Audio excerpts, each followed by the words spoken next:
मेरी भी है कि मैं कृष्ण को पराजित होते हुए देखूं।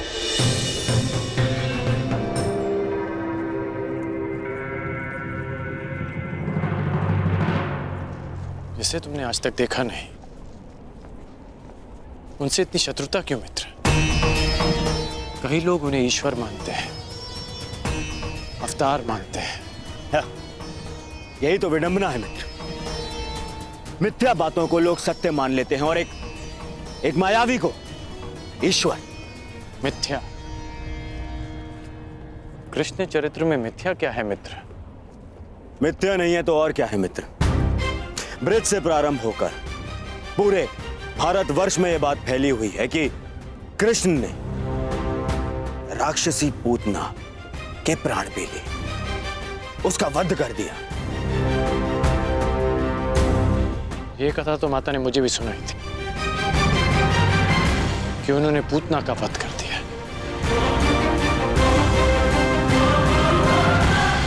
तुम ही बताओ मित्र, एक दूध मुहा बालक कैसे एक मायावनी राक्षसी का वध कर सकता है? एक दिव्य आत्मा के लिए, एक अवतार के लिए यह असंभव भी नहीं मित्र। अच्छा, फिर तो तुम्हें उस कथा में भी विश्वास होगा कि घुटने पे चलते हुए कृष्ण ने अपने मुख में अपनी माता यशोदा को पूरे ब्रह्मांड के दर्शन करवा दिए।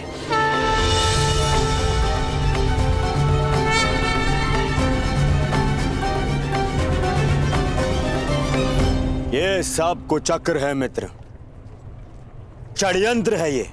जानबूझ के ऐसे कथाओं का प्रचार किया जा रहा है ताकि उन्हें अवतार समझ लिया जाए, भगवान समझ लिया जाए उन्हें।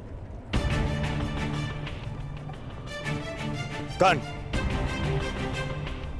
तुम मुस्कुरा रहे हो मित्र, तुम ही बताओ, क्या इन घटनाओं का कोई भी साक्ष्य है जो इन्हें सिद्ध कर सके? मित्र, क्या सत्य है और क्या असत्य है, इस विवाद में मैं नहीं पड़ना चाहता। हो सकता है कि कृष्ण पर विश्वास करने वालों के पास कोई साक्ष्य ना हो, परंतु उनके विरोधियों के पास भी कोई साक्ष्य नहीं। कर्ण, न जाने क्यों आज तुम्हारी बातों में मुझे उस युधिष्ठिर के स्वर सुनाई दे रहे हैं। ऐसा नहीं है मित्र। चलो मान लिया कि यशोदा मां को भ्रम हुआ, हर माता को अपने पुत्र में ईश्वर का रूप दिखाई देता है, परंतु जब मथुरावासी इंद्र के कोप से पीड़ित थे तब कृष्ण ने अपनी कनिष्का उंगली पर पूरा गोवर्धन पर्वत उठा लिया था। सामान्य मनुष्य नहीं हो सकता मित्र।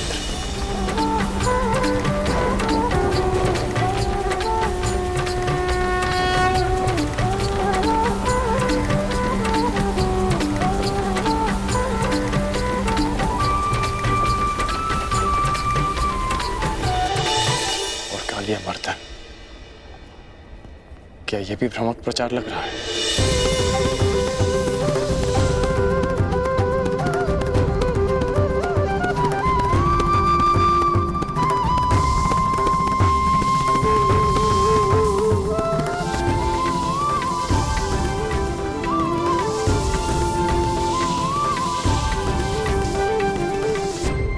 और कालिया मर्दन, क्या वो भी एक असत्य प्रचार था मित्र?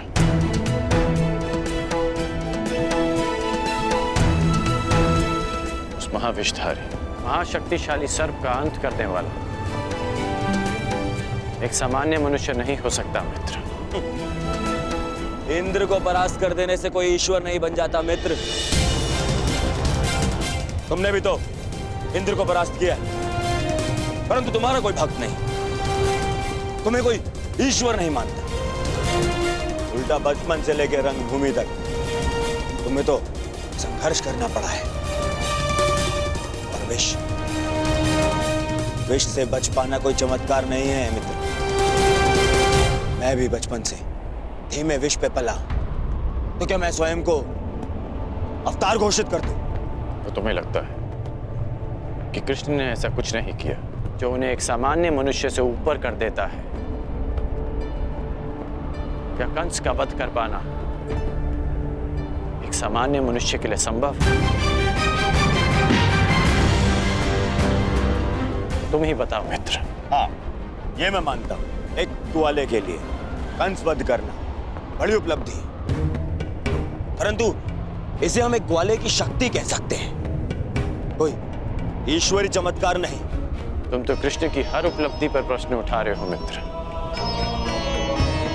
हाँ, क्योंकि वो एक छलिया है, छल करने वाला, माया करने वाला, और कुछ नहीं। छलिया कहो या माया भी, परंतु उन्होंने जो किया अपने लोगों के शुभ के लिए, अपने लोगों के उत्थान के लिए किया। मेरी तो बचपन की इच्छा थी कि मेरी उनसे भेंट हो।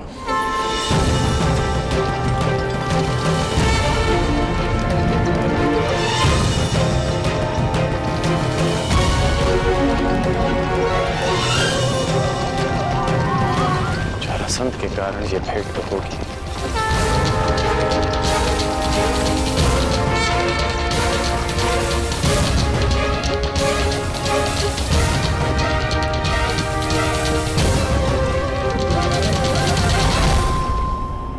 युद्ध क्षेत्र में इसकी मैंने कभी कल्पना नहीं की थी। मित्र, मत भूलो कि तुम्हें अपने वचन के लिए उस कृष्ण से युद्ध करना है, और अपने शत्रु से इतना प्रभावित होना विजय का लक्षण नहीं है। वो मायावी है, तुम्हारे भ्रम को तुम्हारे विरुद्ध अस्त्र बनाकर तुम्हें पराजित कर सकता है।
वो मायावी है, वो जहां अपने पांव रखे वहां सब कुछ परिवर्तित हो जाता है।